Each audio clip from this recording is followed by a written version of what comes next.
Hello friends, आज की video में हम स्टूडेंट्स के डाउट्स को क्लियर करेंगे। वन बाय वन प्रत्येक स्टूडेंट के साथ वीडियो के माध्यम से हम कम्युनिकेट करेंगे और उनके जो क्वेश्चंस हैं या उनके जो डाउट्स हैं उनको वन बाय वन जो है हम क्लियर करेंगे। तो मैं शंकर पचौरी इस वीडियो के माध्यम से सारे स्टूडेंट्स के doubt one by one clear करूंगा। तो जैसे कि स्टूडेंट्स ने क्वेश्चंस पूछे थे कि सर हमें इंटरनेट से किस लेवल तक पढ़ना चाहिए। इंटरनेट से जब हम पढ़ते हैं तो कई बार तो हमें लगता है कि कुछ समझ में नहीं आता या कई बार लगता है कि सारा इम्पोर्टेंट है। तो हमें किस लेवल तक पढ़ना है कि हमारा काम एग्जाम के लिए हो जाए और हमारे समय की बर्बादी भी ना हो। Good afternoon, sir. Myself Pragya Rajput. I am from Gwalior and I am preparing since 1 year.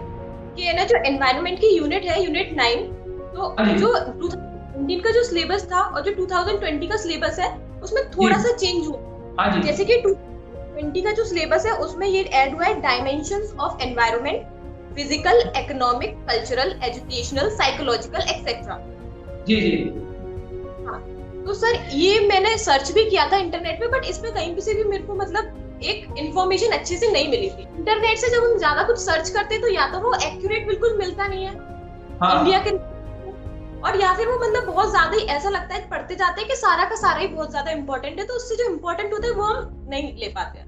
देखिए थोड़ा सा क्या है ना कि ये पहली चीज तो ये कि आपके सिलेबस में डिफरेंस पूछा है। अगर देखा जाए तो 19 के सिलेबस में और 20 के सिलेबस में कोई अंतर नहीं है। कुछ चीजें उन्होंने वहां पे कम कर दी और यहाँ पे बढ़ा दी। ठीक है, जैसे 19 के सिलेबस के अंदर जलवायु परिवर्तन, क्लाइमेट चेंज वाला जो टॉपिक है वो दिया हुआ है, क्लाइमेट चेंज और ग्लोबल वार्मिंग। ठीक है, 20 में नहीं है। तो हमें ऐसा नहीं करना है कि उस टॉपिक को छोड़ देंगे, क्योंकि एमपीपीएससी के पिछले साल के अंदर पेपर देखते हैं तो वहां से सवाल आया है, तो हो सकता है संभावना बनती है कि वो वाले यहाँ पे भी पूछ लिए जाए। ठीक है, ये चीजें हैं। 20 में उन्होंने एनवायरमेंट एजुकेशन करके एक टॉपिक और ऐड कर दिया है, तो उसको थोड़ा सा एडिशनली प्रिपेयर कर ले। देखिए पिछली बार के सिलेबस में और इस बार के सिलेबस में ज्यादा कुछ अंतर नहीं है, कुछ शब्दों का हेरफेर किया है। तो कोशिश ये रहनी चाहिए कि पहले जो पूछते थे उसको तो हम करें और अभी जो एक दो चीज उन्होंने एक्स्ट्रा स्पेसिफाई कर दी है उसको पढ़ें। अब दूसरी बात आती है कि पर्यावरण, और फिर जो आपने उसके बताए जैसे कौन कौन सी चीजें बताई है, फिजिकल और कल्चरल, एजुकेशनल, साइकोलॉजिकल। ठीक है, अब देखिए पहली चीज तो ये एनवायरनमेंट क्या है, तो आपको ये मालूम होना चाहिए कि एनवायरनमेंट क्या चीज होती है, पर्यावरण की डेफिनेशन। ठीक है, अब उसमें दो चीजें दी है कि पर्यावरण को उन्होंने इंडिया के कंटेक्स्ट में भी पूछा है और रेस्ट ऑफ इंडिया यानी कि विश्व के कंटेक्स्ट में भी पूछा है। इंडिया के कंटेक्स्ट में आपको इसका आंसर ऐसे देना है कि इंडिया के अंदर एनवायरनमेंट को जो गॉड है, देवता है या देवी है, ठीक है, जिनके प्रति हमारे मन में श्रद्धा है, प्रेम है, तो उसके समतुल्य माना है। समझिए बात को, यानी इंडिया के अंदर पर्यावरण को हम क्या है, देवी या देवता के बराबर दर्जा देते हैं। कैसे कि हमारे ग्रंथों के अंदर प्रकृति की पूजा की जाती है, हम जानवरों की पूजा करते हैं, गाय की पूजा करते हैं। ठीक है, हमारे घरों में परंपरा रहती है कि पहली रोटी जो हम गाय के लिए निकालते हैं, अंतिम रोटी जो होती है वो कुत्ते के लिए निकालते हैं। इस प्रकार से हमारे यहाँ नदियों को पूजा जाता है। नदियों को क्या है, गॉडेस, माँ का दर्जा है, गंगा मैया, माँ नर्मदे, इस तरीके से। तो इंडिया के कंटेक्स्ट में आपको ये लिखना है कि इंडिया में हमेशा एनवायरनमेंट को या पर्यावरण को सुपीरियर माना गया है और उनके लिए क्या है कि एक श्रद्धा वाला भाव है, जो है वो देवी देवता वाला भाव है, ईश्वर वाला भाव है, वो माना जाता है। तो इस चीज को हम ऐसे लिखेंगे, समझिए बात को। और रेस्ट ऑफ इंडिया यानी जो वर्ल्ड के कंटेक्स्ट में लिखेंगे, तो वर्ल्ड में पहले क्या था, जब इंडस्ट्रियल रेवोल्यूशन हुआ था तो उसमें ये माना गया था कि मैन जो है टेक्नोलॉजी के द्वारा या साइंस के द्वारा एनवायरनमेंट को डोमिनेट कर सकता है। तो इसलिए क्या कि उन्होंने एक एक्सट्रीम लेवल पे क्या है कि एनवायरनमेंट का एक्सप्लॉइटेशन किया, तो इस डायमेंशन में जाएंगे। अब रही बात इसकी जो आप बोल रहे हैं कि एजुकेशनल जो है, economic, physical, cultural, educational, psychological concept, इसमें आप थोड़ा एनवायरनमेंट का इंपॉर्टेंस बताइए कि एनवायरनमेंट का एजुकेशनल इंपॉर्टेंस क्या है, एनवायरनमेंट का कल्चरल इंपॉर्टेंस क्या है। हमारे यहाँ के अगर आप देखेंगे तो बहुत सारे कल्चर एनवायरनमेंट पे डिपेंड करते हैं, पेड़ों की पूजा करना, उत्सव मनाना, इस टाइप से। तो इन सारी चीजों को क्या ऐसे हमें डील करना है। जैसे इसके अंदर एक चीज और भी है कि साइकोलॉजिकल, तो साइकोलॉजिकल क्या है कि व्यक्ति की जो साइकोलॉजी होती है या ओवरऑल पर्सनैलिटी होती है वो भी काफी हद तक क्या है एनवायरनमेंट पर डिपेंड करती है। इसके अंदर हम रिक्रिएशनल एक्टिविटीज भी ले सकते हैं। ठीक है, अगर आपको कोई रिक्रिएशनल एक्टिविटी करनी है कि भाई शहर की भीड़ भाड़ से, तनाव भरे जीवन से आपको दूर जाना है, तो आप किसके पास जाएंगे, पर्यावरण के पास में जाएंगे। एक ऐसी जगह होगी जहाँ पे हरियाली हो। तो ये सारे इंपॉर्टेंस क्या है आपको पर्यावरण के अंदर लिखना। समझ गए बात? जी यस सर। जी, दोनों क्वेश्चन? हाँ सर। जी जी ठीक है। और एक स्टूडेंट जिनका नाम पीयूष साहू जी था, तो उन्होंने प्रश्न पूछा था कि सर पीएससी की परीक्षा में लाखों लोग परीक्षा देते हैं, 3.5 लाख पौने 4 लाख के आसपास लोग हैं, स्टूडेंट्स हैं, वो फॉर्म भरते हैं और सिलेक्ट 200-500 ही होते हैं। तो सर ऐसे में बड़ा डिमोटिवेशन आता है कि इतने लोगों में हम कैसे सिलेक्ट हो पाएंगे।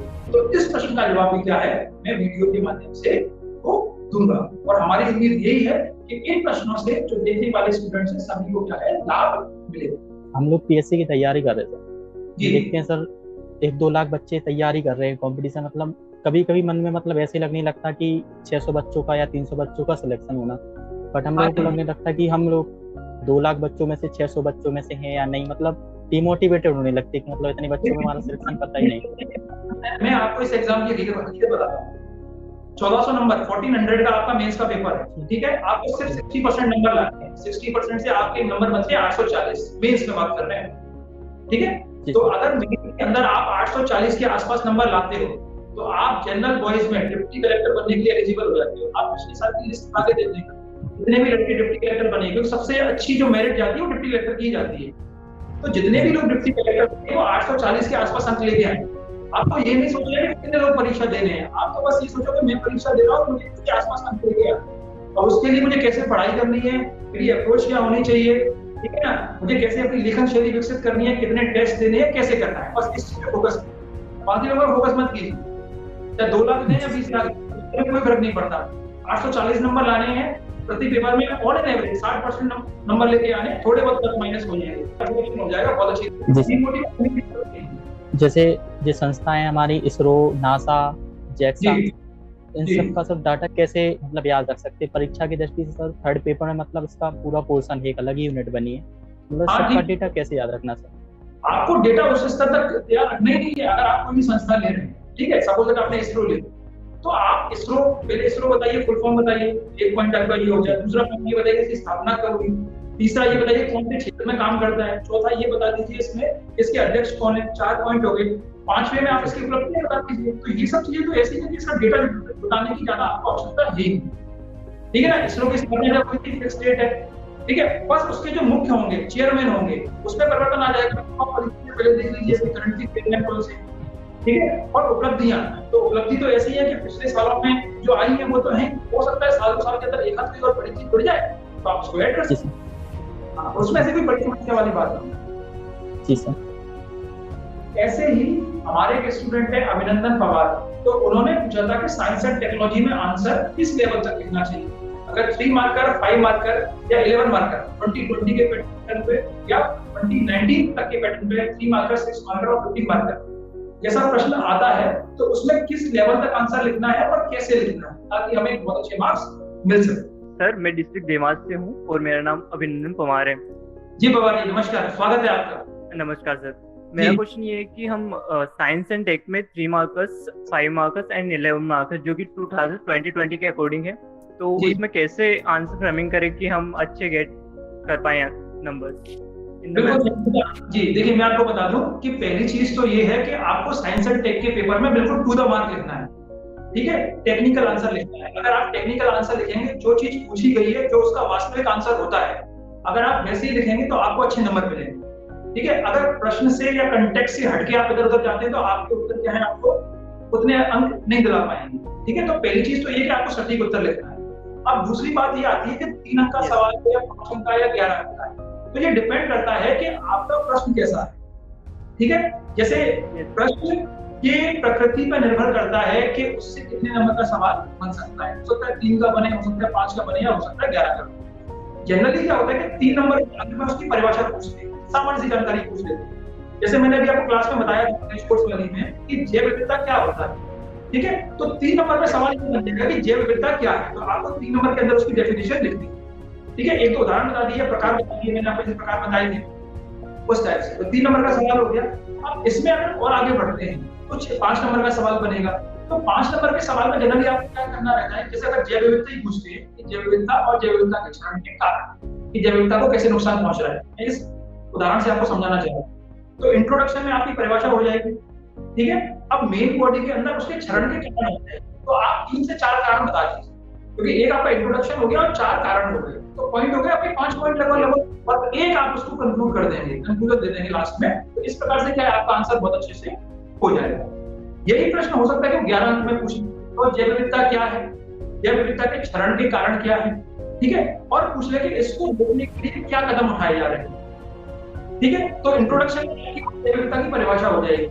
क्षरण के कारण आप 3-4 बता देंगे, 4 पॉइंट आपने दे दिए, और बचाने के लिए हम कौन-कौन से कदम उठा रहे हैं भारत के स्तर पर या अंतरराष्ट्रीय स्तर पर, जैसा प्रश्न, और लास्ट में एक लाइन कंक्लूजन की लिखते हैं। तो ऐसे क्या होगा, आपका 11 अंक का जो सवाल है वो भी क्या बहुत अच्छे से डील हो जाएगा। डिपेंड करता है कि क्वेश्चन कितने नंबर का, आपको कैसे डील करना है। जैसे फिजिक्स का सवाल है, ठीक है ना, मैंने आपको कल बताया था कि न्यूटन का प्रथम नियम क्या है गति का, तो 3 नंबर में पूछा, सिर्फ आप डेफिनेशन लिख दीजिए, उसने क्या बताया न्यूटन का प्रथम नियम क्या कहता है, ठीक है। अगर उसमें ये पूछ रहे 5 नंबर के अंदर पूछ रहा है तो आप उसके प्रकार भी बता दो। जैसे उसके अंदर जो जड़त्व के प्रकार बताए थे मैंने, ग्राम का जड़त्व है, ठीक है, या गति का जड़त्व है, दिशा का जड़त्व, इस टाइप से। तो ऐसे अगर आप करेंगे तो आपका आंसर क्या है, डील हो जाएगा। आंसर जो होता है 15 वर्ड्स का 5 मार्क्स का आंसर होता है, तो हम उसे 60 वर्ड के अप्रोक्स लिख सकते हैं। बिल्कुल, ऐसा कोई रूल नहीं है कि 50 का है तो 50 में ही खत्म करना है।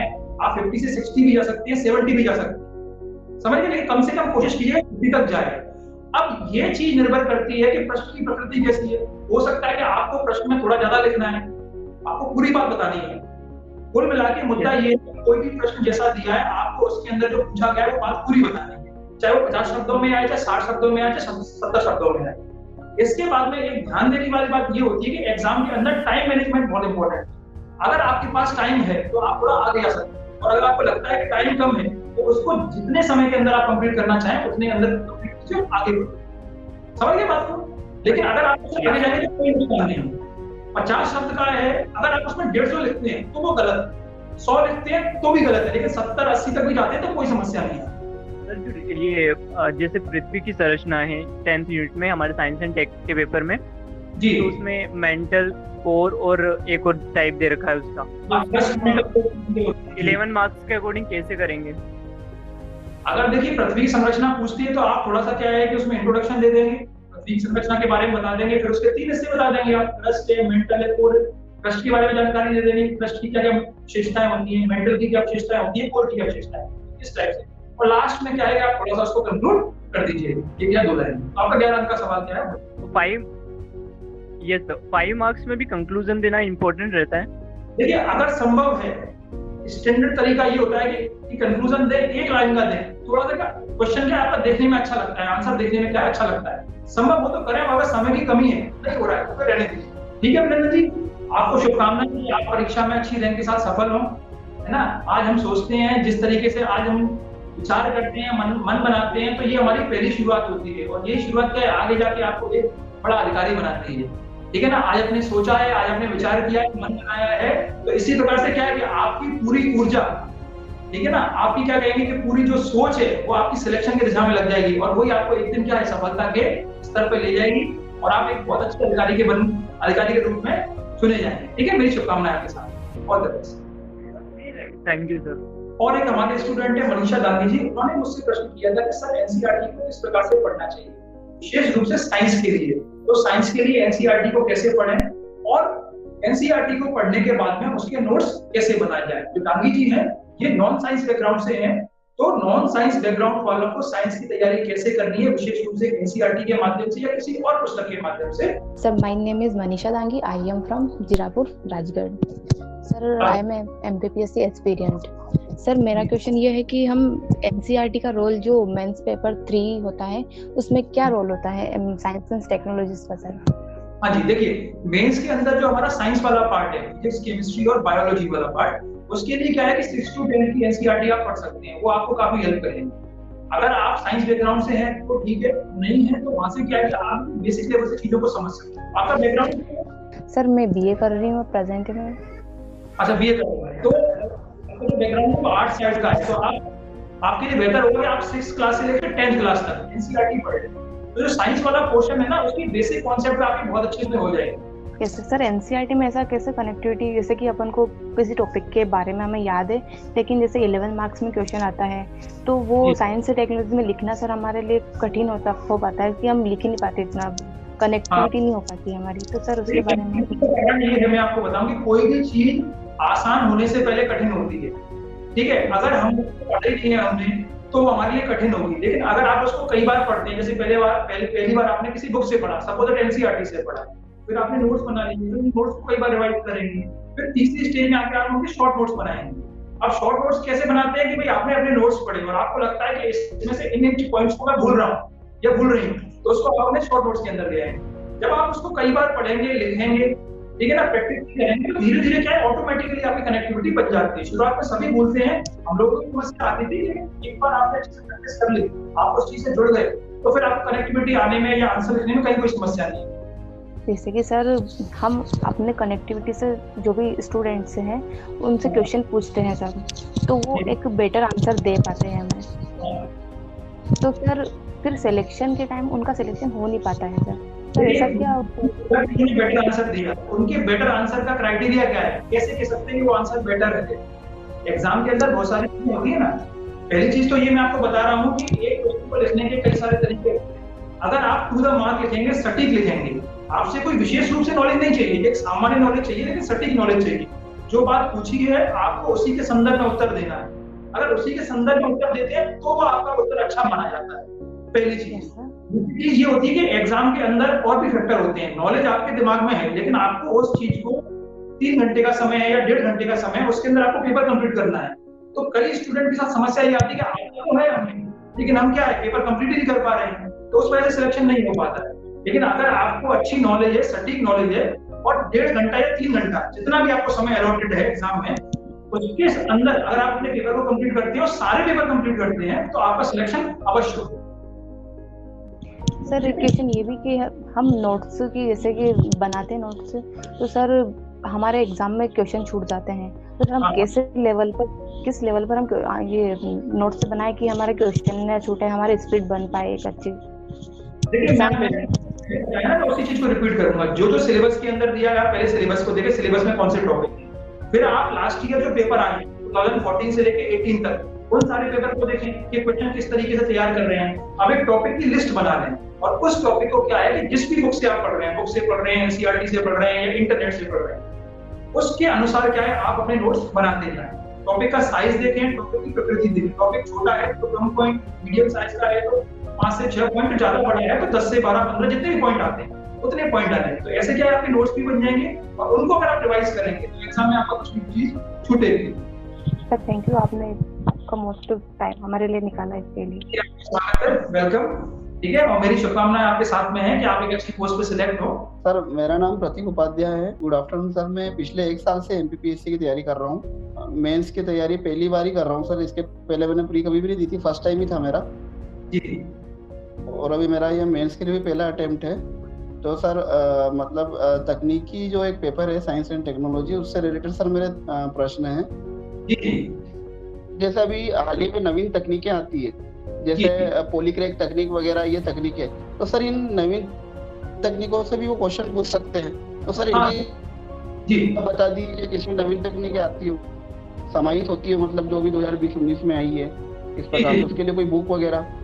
देखिए नवीन तकनीकी जो आती है उनके लिए बुक से बढ़िया है कि आप करंट अफेयर्स की जो मैगजीन पढ़ते हैं, ठीक है, जो भी जैसे आप प्रतियोगिता लक्षण पढ़ रहे हैं, कोई भी एक्सपायर्ड कोई भी मैगजीन पढ़ते हैं, तो उसमें साइंस एंड टेक्नोलॉजी का कोई भी टॉपिक आता है, ठीक है, तो आप उसको पढ़ सकते हैं और अपने को तैयार कर सकते हैं। तो जैसे अगर आपने कोई भी टॉपिक दिया है, वो आ गया, या कोई नई तकनीक आ गई है, उसकी परिभाषा, ठीक है, किस प्रकार से काम कर रही है, उसका सिद्धांत वगैरह और उसके लाभ, और वर्तमान में या भविष्य की जो भी इसकी संभावना है, वो आप अपने स्तर पर थोड़ा सा उसको तैयार करके रख सकते हैं, ताकि अगर 3 नंबर में सवाल आएगा, 6 नंबर में आए, जैसे अगर आप 2019 की परीक्षा देने जा रहे हैं तो जनरली ये 3 या 6 पे ही आएगा, तो इतना मटेरियल तैयार कर लेंगे। अगर 3 नंबर में आता तो परिभाषा लिख देंगे, 6 नंबर में आएगा थोड़े से अनुप्रयोग, कुछ लाभ वगैरह, इस टाइप से संभावना करके हम अपना आंसर देंगे। सर ये जो 3 नंबर की जो 3 नंबर के बारे में सर बहुत सारी रणनीतियां बताई गई है, हम यूट्यूब पे भी सुनते रहते हैं और आपस में भी चर्चा करते रहते हैं। तो सर 3 नंबर में आपके हिसाब से कोई सा भी नाउन हो या कोई सा भी ऐसा क्वेश्चन है, तो उसमें 3 कोई से भी विभिन्न आयाम के पॉइंट लिख सकते हैं ना हम?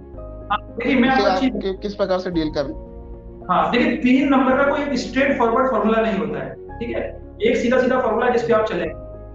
प्रश्न किस प्रकार का है, प्रश्न की ग्रेविटी कैसी है, ग्रेविटी का मतलब ये प्रश्न पूछना क्या चाह रहा है, उसके अनुसार क्या है कि आपको 3 नंबर के प्रश्न का उत्तर देना है। अगर उसमें सिर्फ नाम ही पूछा है, ठीक है, अगर ये पूछा है कि कोई भी एक आपको बीटी फसल का नाम पूछा, सपोज तो आप बता दीजिए बीटी बैंगन हो गया या बीटी कॉटन हो गया, बीटी कपास बता दीजिए। अगर सिर्फ नाम पूछा तो एक शब्द में भी होता है, लेकिन कुछ प्रश्न ऐसे होते हैं जिनके अंदर आपको पूरी बात बतानी पड़ती है। तो वहां पे अगर बात बताने वाली बात आ जाए तो 3 आयाम आप क्या है उसको बता देंगे।